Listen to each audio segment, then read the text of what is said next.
Muy bien, pasamos a otras noticias porque tenemos una alerta de Fox News. Es, por supuesto, el segundo día de la búsqueda urgente de un aviador estadounidense desaparecido tras el derribo de un caza en Irán. Mientras tanto, al menos 6 personas resultaron heridas en el centro de Israel tras el disparo de misiles por parte de Irán, dejando estos daños. Nuestro compañero Jonathan Hunt nos acompaña desde Tel Aviv con lo último sobre ambas historias. Jonathan. Rachel, Kevin, Griff, muy buenos días de nuevo a todos. El mando militar de Irán acaba de anunciar en la televisión estatal que derribaron el F-15E usando un nuevo sistema de defensa aérea y dicen estar seguros de que eso acabará dándoles a ellos, los iraníes, el control de su espacio aéreo.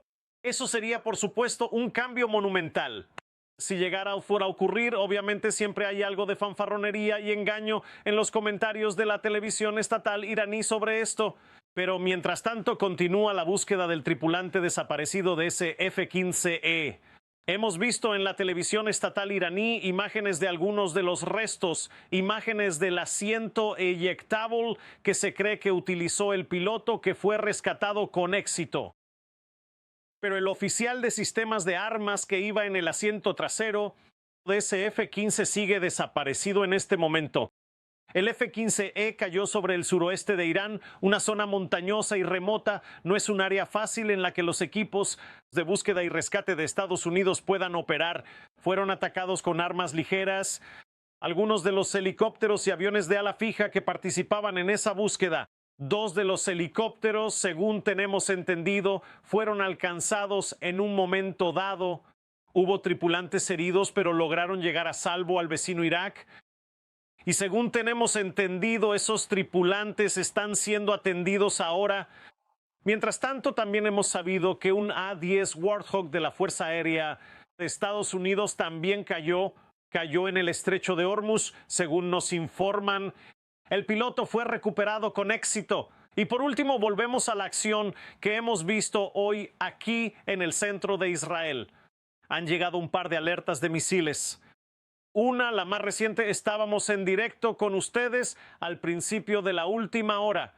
Ese espeso humo negro que vimos pensamos que podría ser un impacto directo de misil. Resulta que en realidad fue el resultado de una de esas municiones de racimo. Así que fue un ataque menor de lo que habría sido un misil directo, pero alcanzó a un coche. El depósito de combustible de ese coche explotó y, como ven ahí, eso fue lo que hizo que el humo subiera por los aires. Pero varias personas resultaron heridas en los 2 ataques de hoy, una demostración una vez más de que Irán conserva la capacidad de atacar aquí en Israel y, por supuesto, de atacar también a sus vecinos del Golfo. Al acercarnos al plazo del lunes del presidente Trump, recuerden, para que Irán reabra el estrecho de Hormuz o enfrente la destrucción, como dijo el presidente Trump, de la infraestructura energética de Irán. Volvemos con ustedes. Bueno, Gracias, Jonathan. esas municiones de racimo también son terribles. Jonathan Hunt, gracias. Con eso, presentemos a la presentadora de Saturday in America, Kayleigh McEnany. Kayleigh, buenos días. Y retomemos donde lo dejó Jonathan Hunt, que es que tenemos este plazo del lunes para reabrir el estrecho o, de lo contrario, enfrentar una destrucción masiva. Pero ahora parece complicado, particularmente si no encontramos a este segundo piloto y lo rescatamos. Sí, y si yo fuera el régimen iraní, estaría leyendo las noticias y viendo que el presidente Trump el Viernes Santo estaba en la oficina oval con su equipo de seguridad nacional. No me gustarían mis probabilidades. Ese es un presidente que trabaja duro, un comandante en jefe que sabe lo que hace y cuando fija plazos, recuerden que es un hombre de negocios y los cumple. Y envió una advertencia bastante cruda a Irán esta semana. Dijo, he bombardeado el puente más grande de Irán. Se publicó un video de ello y más vale que vengan a la mesa o habrá consecuencias. Así que no me gustarían mis probabilidades si estuviera al otro lado de esa negociación. Pero, ¿cómo cambia ese cálculo si tenemos un aviador desaparecido?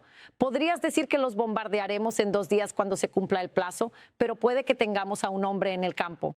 Sí, y el presidente Trump siempre va a priorizar salvar esa vida. Escuchamos que las fuerzas de defensa de Israel pausaron Por supuesto. los ataques temporalmente y el presidente Trump, eso se sumará al cálculo. Así que no tengo ninguna duda de que eso es parte de las piezas que se mueven aquí. Y solo para reconocer a ese piloto, estamos pensando en él, estamos orando por él. Y ya saben, cuando decimos que hay bajas de guerra, a menudo se agrupan todas. Pero hay 13 que hemos perdido.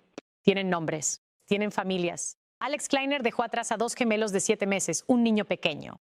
Acababa de leer sobre Nicole Amer, una madre que tenía 2 hijos. Estaba en Kuwait. Pensaban que estaba a salvo. Este es el costo de la guerra. Estos estadounidenses no son solo grandes estadounidenses. Son los mejores estadounidenses siguiendo los pasos de Jesucristo y los sacrificios que hacen en el extranjero. Así que pensamos en ese piloto. Oramos por su recuperación. Permítanme añadir a lo que Rachel les estaba contando, y es esta idea de que podría complicar las negociaciones. Permítanme compartir lo que dijo el presidente. Dijo, escuchen, esto no va a cambiar la forma en que hacemos las cosas. Expresó su frustración por parte de la cobertura de lo que es claramente una operación de rescate intensa y delicada. Al preguntarle si los eventos de hoy afectarán las negociaciones con Irán, el presidente dijo que no, en absoluto, no es la guerra. Estamos en guerra y aún así uno imaginaría que más les vale tener cuidado de su lado en este asunto, porque seamos realistas, Kayleigh, si capturan a esta persona y la exhiben, no me gustaría estar en el régimen. No, a mí tampoco me gustaría. Y creo que cuando vemos las declaraciones del presidente Trump, habiendo trabajado para él, habiendo visto cómo opera, siempre se está comunicando con alguien. Y a veces es el pueblo estadounidense. Esa es, por supuesto, su prioridad. Bien. Pero otras veces es una comunicación para el enemigo. Y así, cuando vemos sus comunicaciones, ya saben, la gente decía, va a salir y anunciar una operación terrestre cuando dio ese discurso en horario estelar. Dije que no hay ninguna posibilidad de que hiciera eso, no va a transmitir su estrategia. Y cuando dice, no, esto no cambiará nuestra operación, no le va a decir a Irán, sí, esto está cambiando las cosas, nos estamos retirando.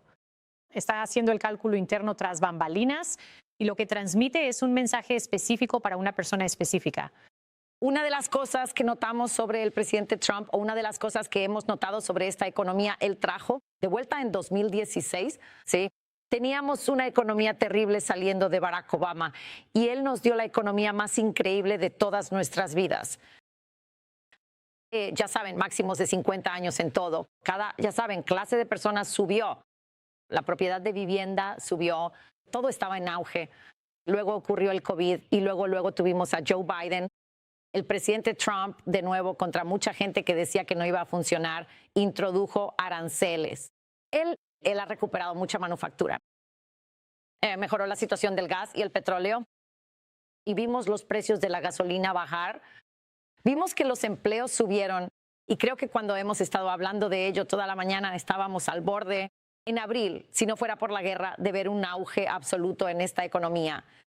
Ahora, por supuesto, moderado un poco debido a la guerra, sí, pero no tanto como la gente pensaba. Y lo estamos viendo en algunos de los números de esta semana.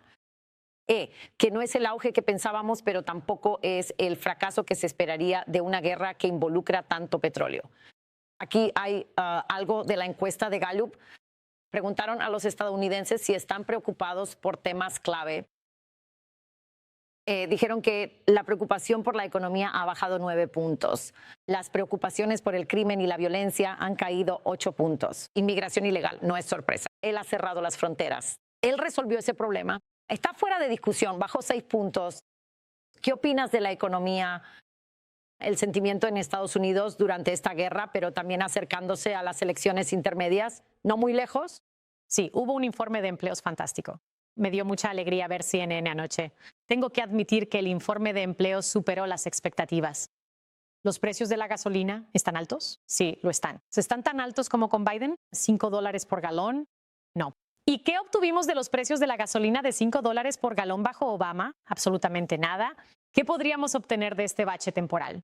Podríamos conseguir un Irán no nuclear, la mayor amenaza en el mundo realmente erradicada. Y los precios de la gasolina, por cierto, bajando, podríamos estar en una posición muy diferente en 2 meses. Estoy de acuerdo con el presidente. Él puede cambiar eso. Pero creo que esa encuesta que sacaron de Gallup es interesante. Creo que existe esta sensación de que tienes un presidente que está haciendo cosas constantemente. Si recuerdas a mitad de semana, que hizo todo en un solo día. Se dirigió a la nación sobre Irán. ¿Vieron despegar al Artemis 2? Increíble. Un momento histórico para Estados Unidos. Sí. Y por cierto, hizo el trabajo del Congreso. Sí. Al asegurarse de que el DHS recibiera fondos, algo que no debía hacer pero hizo solo, logró que esos empleados civiles de los que hablamos esta semana recibieran su pago. Creo que hay una sensación de que está actuando. Sin embargo, sin ser demasiado optimistas, las elecciones intermedias serán difíciles para los republicanos, ya que históricamente es complicado ganar estando en el poder. Sí. Pero me gustarían más mis probabilidades con este presidente que con los presidentes anteriores. Bueno, y ya sabes, no olvidemos, Y un poco de seguridad electoral servirá de mucho. Cierto. Solo digo, hablas de que el presidente Trump está haciendo cosas. Recuerden, el presidente anterior terminaba su jornada a las 9 de la mañana, lo que significa que el presidente no va a hacer nada por el resto del día y ni siquiera es mediodía. Me pareció interesante, James Freeman, columnista del Wall Street Journal, habló sobre algo así como tal vez de lo que estás hablando, diciendo, ¿hay algo en la Casa Blanca de Trump que nos haga exhalar? Adentro, dice el señor, los adversarios de Trump en la política y la prensa han pasado una década argumentando que él es una amenaza excepcionalmente peligrosa para el país. Sin embargo, los datos de Gallup que acabamos de mostrar sugieren que los estadounidenses ven su tiempo en el cargo como un tiempo en el que las amenazas retroceden. Al-Baghdadi eliminado bajo su mando. Soleimani eliminado bajo su mando. 2 dictadores derrocados bajo su mando. Miren a nivel nacional. La frontera sur, ni siquiera pensamos en ella. Ya casi ni se considera un tema importante, porque él detuvo esa amenaza y se ha enfrentado al crimen en nuestras ciudades. Así que cuando me voy a dormir por la noche me siento mejor con el presidente que tiene acciones tangibles, ciertamente mucho mejor que el presidente que solo decía no lo hagan y terminaba su jornada por la mañana a menudo y tenías la sensación de una presidencia letárgica. Yo, por supuesto, y lo que ha hecho en Occidente. Tengo preguntas sobre la guerra y muchos estadounidenses están preocupados. Sí, No finjamos ni endulcemos esto de esa manera. Como si de alguna manera estuviéramos fuera de peligro o algo así. Tenemos un soldado en el terreno. Las cosas podrían escalar. Esperamos que encuentre una salida pronto y podamos volver a la normalidad. sí. Pero lo que ha hecho en el hemisferio occidental no puede subestimarse. Esa es la región más importante para todos nosotros. Ajá. Estos son nuestros vecinos.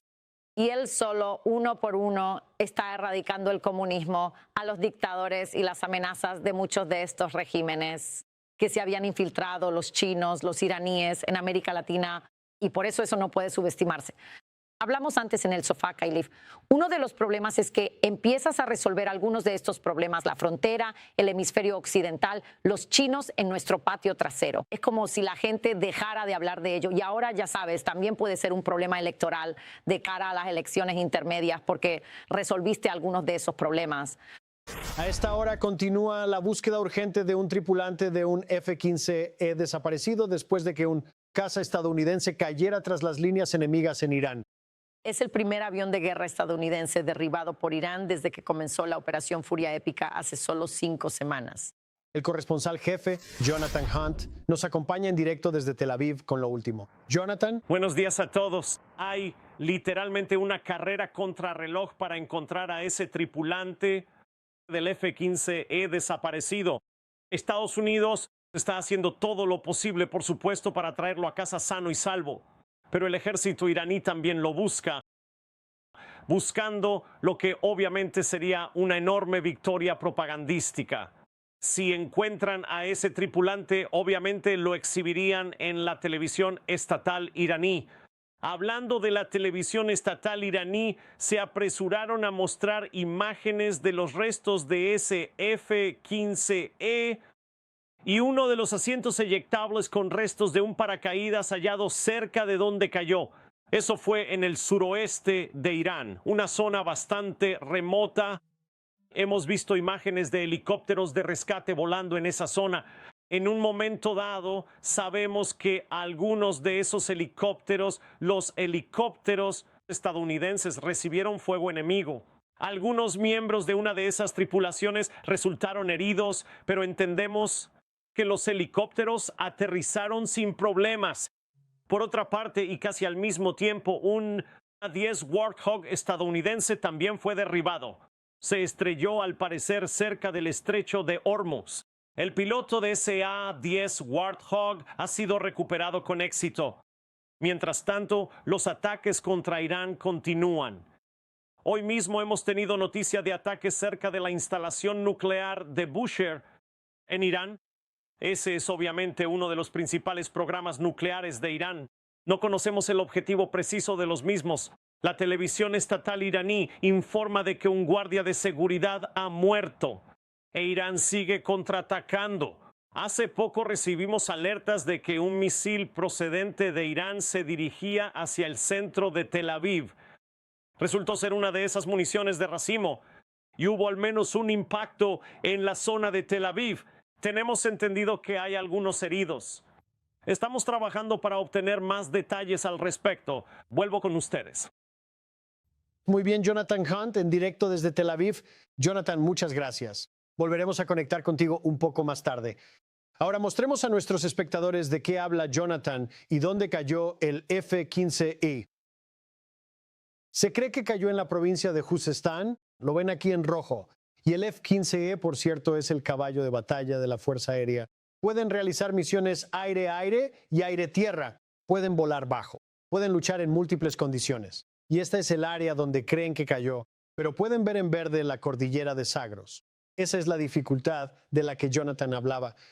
Y pueden ver aquí una foto de esa zona montañosa de Zagros, un terreno muy difícil. Ahora lo que sucede es que nuestros equipos de búsqueda y rescate en combate o CESAR son equipos altamente capacitados y equipados para entrar. Recuerden que allá por 1995 hubo un rescate audaz de Scott O'Grady, un piloto que cayó. Así que por más de 30 años, estos equipos especializados han tenido paracaidistas de rescate que pueden entrar en terrenos difíciles como este. Están equipados con material médico y pueden navegar por el terreno. Mientras tanto, todos los pilotos de esta tripulación del F-15E habrían tenido entrenamiento SERE, supervivencia, evasión, resistencia y escape. Eso los prepara para ponerse a cubierto y esconderse por periodos de tiempo posiblemente largos. Y con una visión más amplia de la zona, se puede ver que en ese cinturón de Zagros hay mucha riqueza petrolera. La zona verde es la cuenca arábigo-iraní. Y por supuesto, el Zagros juega un papel importante. Pueden ver en rojo los campos petroleros supergigantes que tienen. Y por supuesto, todo ese petróleo que quiere salir por el estrecho de Hormuz. Este estrecho, por cierto, es donde se cree que cayó aquel A-10 Warthog. Ese piloto está bien. Pero amigos, el tiempo corre. Ya han pasado más de 24 horas desde que ese oficial de sistemas de armas, el que va en la parte de atrás, se cree que está en algún lugar de esa zona. Y los equipos están trabajando para rescatarlo. Pero estos equipos CESAR, estos equipos de búsqueda y rescate son lo mejor de lo mejor. Así que hay esperanza de que puedan recuperarlo. Él obviamente tiene balizas y tecnología que dirigirían a nuestros equipos CESAR hacia él. Solo tenemos que llegar a él. Pero tampoco sabemos si está vivo o muerto, ¿correcto? No lo sabemos, Rachel. Y por eso esto es tan grave. Porque sabemos por los informes que los helicópteros Pave Hawk que fueron a rescatar al primer piloto recibieron disparos. Están bien, pero durante el rescate de ese primer piloto dispararon a los helicópteros, lo que significa que posiblemente haya amenazas de la Guardia Revolucionaria en la zona, lo que aumenta el riesgo para el rescate del segundo piloto. Y al principio Irán dijo, disparen a matar a cualquier piloto que se encuentre en el lugar del accidente. Y ahora dicen que no, que los capturen y los lleven a las autoridades. Sí. Tengo curiosidad, a medida que pasa el tiempo, ¿crees que eso es alentador o desalentador? El hecho de que hasta ahora todavía no tengamos pruebas claras y definitivas de su fallecimiento o de que esté vivo, ¿es relevante? Sí, no lo sé. Quiero decir, me imagino, escucha, he estado pensando en esto desde que pasó porque es simplemente trágico. Imagina ser el cónyuge, el familiar de este piloto. Te preguntas, ¿prefieres que tu ser querido esté muerto antes que capturado por esta gente? Así que esto es algo para reflexionar de verdad. Solo tengo curiosidad, ¿qué lo derribó? Porque Pete Hegseth dijo que teníamos superioridad aérea ya. Fue derribado por, ya sabes, desde tierra por alguien, ¿sabes? Creo que ese es un punto muy importante, Rachel. Y les preguntaremos a nuestros expertos militares luego en el programa, ya sabes, si no éramos tan superiores en el aire como nos dijeron que creíamos ser. Porque algo derribó el avión. Pero sobre tu punto, Kevin, ya sabes, cada segundo cuenta en un momento como este. Cuanto más tiempo intente sobrevivir ese oficial de sistemas de armas sin ser capturado, más sube el riesgo. pero también vale la pena notar que estos pilotos y este entrenamiento SERE, este entrenamiento de supervivencia y evasión es muy específico y están entrenados incluso en una región montañosa para sobrevivir largos periodos de tiempo debido al tiempo que les puede tomar a los equipos de rescate llegar hasta ellos. ¿Cómo afecta esto a la guerra en sí desde la perspectiva política aquí a nivel nacional? Sí, esa es una buena pregunta. Creo que en última instancia lo que suele pasar en una circunstancia así es que la gente es madura. El público estadounidense escucha, seamos honestos. Hemos estado en guerra de alguna forma u otra durante la mayor parte de mi vida adulta, si no toda. Y por eso creo que la mayoría de los estadounidenses entienden que hay riesgos. Sin embargo, creo que políticamente tienes razón, Rachel. Puede ser complicado porque a medida que esto avanza, en particular si hay más incidentes como este, les da a los demócratas un arma con la cual atacar a la administración. Dicho esto, creo que porque el presidente y el secretario de guerra han sido consistentes al decir que hay una motivación muy específica aquí, hay una misión muy específica aquí. Sí, esto es la guerra. Sí, habrá cosas que sucedan. Es parte de ello. Como escuché decir a Paul Mauro ayer, escucha, el enemigo también tiene voz en esto. Así que sí creo que habrá algún riesgo político aquí, especialmente cuando suceden cosas como esta. Pero creo que al final, mientras el presidente mantenga su palabra, que es, hay un cronograma específico, hay una misión específica aquí, si hace eso, el pueblo estadounidense, creo, le dará ese margen. ¿Estás obteniendo valor de este video? Solo le pido que le dé like, lo comparta y se suscriba al canal si aún no lo ha hecho.